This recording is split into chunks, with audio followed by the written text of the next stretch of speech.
Hi, I'm Patrick Piltier. I'm the Eldorado School Librarian. I don't know if you're ready for this chapter. It's one of my favorites. Frizzled like a fritter. This is the seventh chapter of The Witches by Roald Dahl. All the women, or rather the witches, were now sitting motionless in their chairs and staring as though hypnotized as somebody who had suddenly appeared on the platform took all their attention.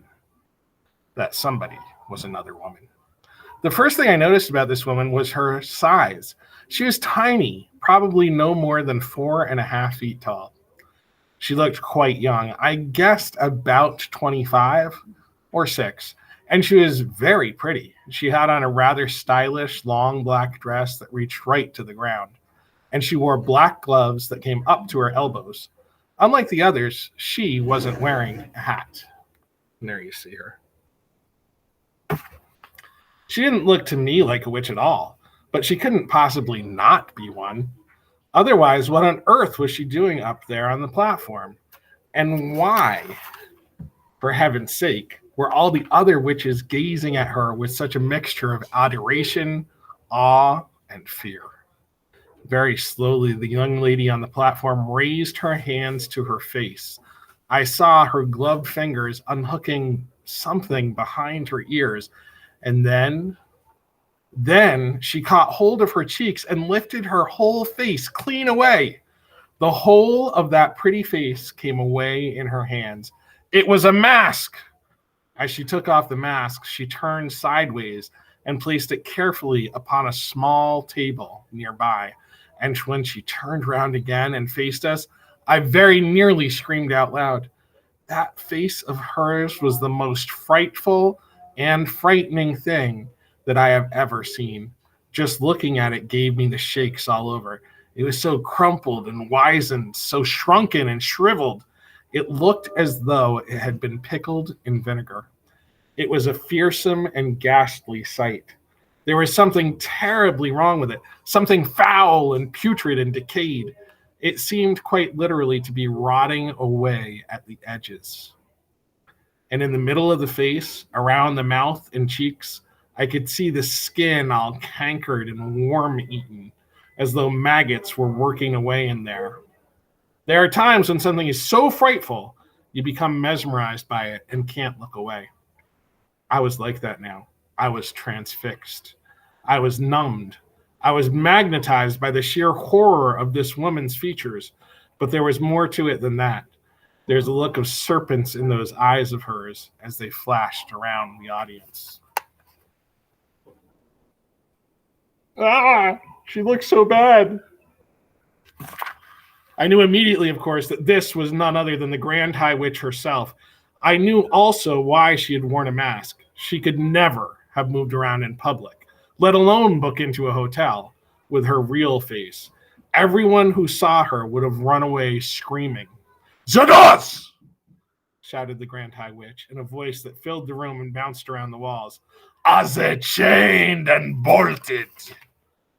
"The doors are chained and bolted, your grandness," answered a voice in the audience. The brilliant snake's eyes that were set so deep in that dreadful, rotting, worm-eaten face glared unblinkingly at the witches who sat facing her. "You may remove your gloves," she shouted.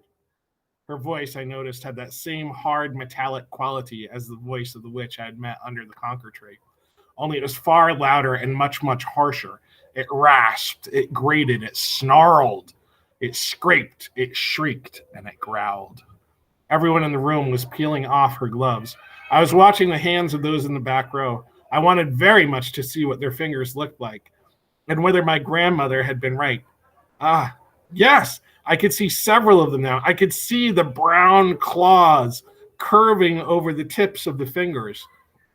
They were about 2 inches long, those claws, and sharp at the ends. "You may remove your shoes," barked the Grand High Witch. I heard a sigh of relief going up from all the witches in the room as they kicked off their narrow, high-heeled shoes, and then I got a glimpse under the chairs of several pairs of stockinged feet, square and completely toeless. Revolting they were. as though the toes had been sliced away from the feet with a carving knife. "You me remove your wigs," snarled the Grand High Witch. She had a peculiar way of speaking. There was some sort of foreign accent there, something harsh and guttural. And she seemed to have trouble pronouncing the letter W. As well as that, she did something funny with the letter R. She would roll it around and around in her mouth like a piece of hot pork crackling before spitting it out. "Remove your wigs and get some fresh air on your spotty scalps," she shouted. And another sigh of relief arose from the audience as all the hands went up to all the heads, and all the wigs with the hats still on them were lifted away.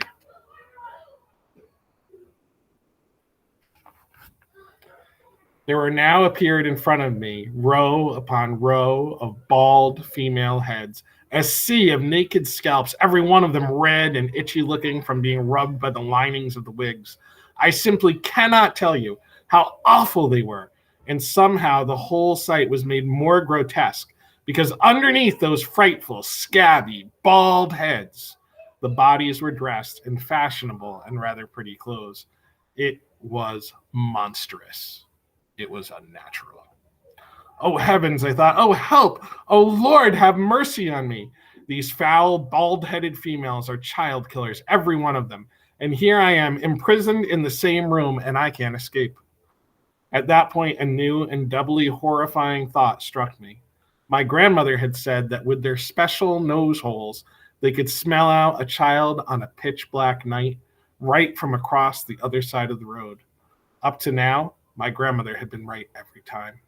It seemed a certainty, therefore, that one of the witches in the back row was going to sniff me out at any moment, and then the yell of "dog's droppings" would go up all over the room, and I would be cornered like a rat. I knelt on the carpet behind the screen, hardly daring to breathe. Then suddenly I remembered another very important thing my grandmother had told me. "The dirtier you are," she had said, "the harder it is for a witch to smell you out." How long since I'd last had a bath? Not for ages. I had my own room in the hotel, and my grandmother never bothered with silly things like that. Come to think of it, I don't believe I'd had a bath since we arrived.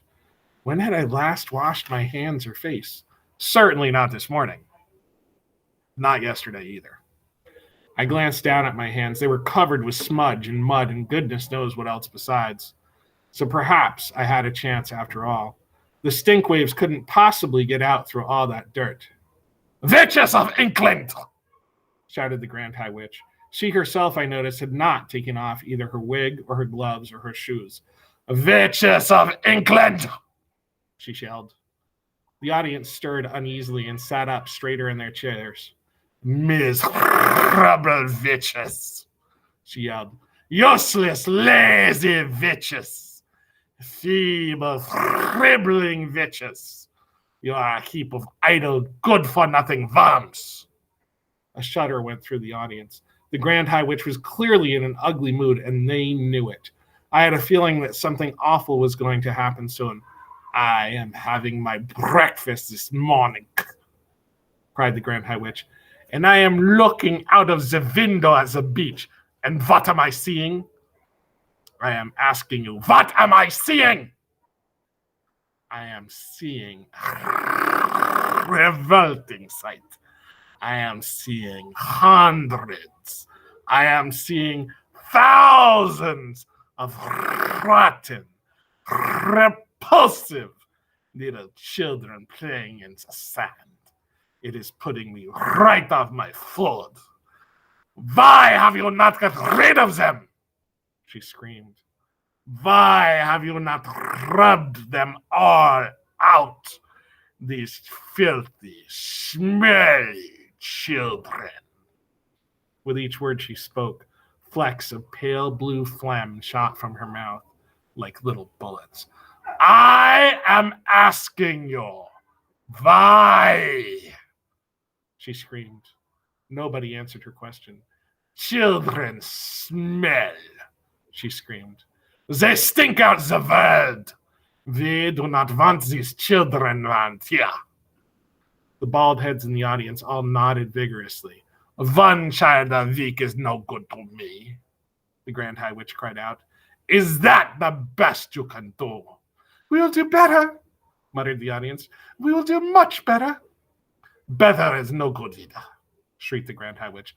I demand maximum results. So here are my orders. My orders are that every single child in this country shall be rubbed out, squashed, squirted, and frittered before I come here again in 1 year's time. Do I make myself clear? A great gasp went up from the audience. I saw the witches all looking at one another with deeply troubled expressions, and I heard one witch at the end of the front row saying aloud, all of them? We can't possibly wipe out all of them. The Grand High Witch whipped round as though someone had struck a skewer into her bottom. Who said that? She snapped. Who dares to argue with me? It was you. Was it not? She pointed a gloved finger as sharp as a needle at the witch who had spoken. I didn't mean it, your grandness, the witch cried out. I didn't mean to argue. I was just talking to myself. You dared to argue with me, screamed the Grand High Witch. I was just talking to myself, cried the wretched witch. I swear it, your grandness. She began to shake with fear. The Grand High Witch took a quick step forward, and when she spoke again, it was in a voice that made my blood run cold. A stupid witch who answers back must burn until her bones turn black, she screamed. No, begged the witch in the front row. The Grand High Witch went on. A foolish witch without a brain must sizzle in the fiery flame. Save me, cried the wretched witch in the front row. The Grand High Witch took no notice of her. She spoke again. An idiotic witch like you must roast upon the barbecue. Forgive me, oh, your grandness, cried the miserable culprit. I didn't mean it. But the Grand High Witch continued with her terrible recital. A witch who dares to say I'm wrong will not be with us very long. A moment later, a stream of sparks that looked like tiny white-hot metal filings came shooting out of the Grand High Witch's eyes and flew straight towards the one who had dared to speak. I saw the sparks striking against her and burrowing into her, and she screamed a horrible, howling scream, and a puff of smoke rose up around her. A smell of burning meat filled the room. Nobody moved, like me. They were all watching the smoke, and when it had cleared away, the chair was empty. I caught a glimpse of something wispy white like a little cloud, fluttering upwards and disappearing out of the window. A great sigh rose up from the audience. The Grand High Witch glared around the room. I hope nobody else is going to make me cross today, she remarked. There's a deathly silence. Frizzled like a fritter, said the Grand High Witch. Cooked like a carrot. You will never see her again. Now we can get down to business.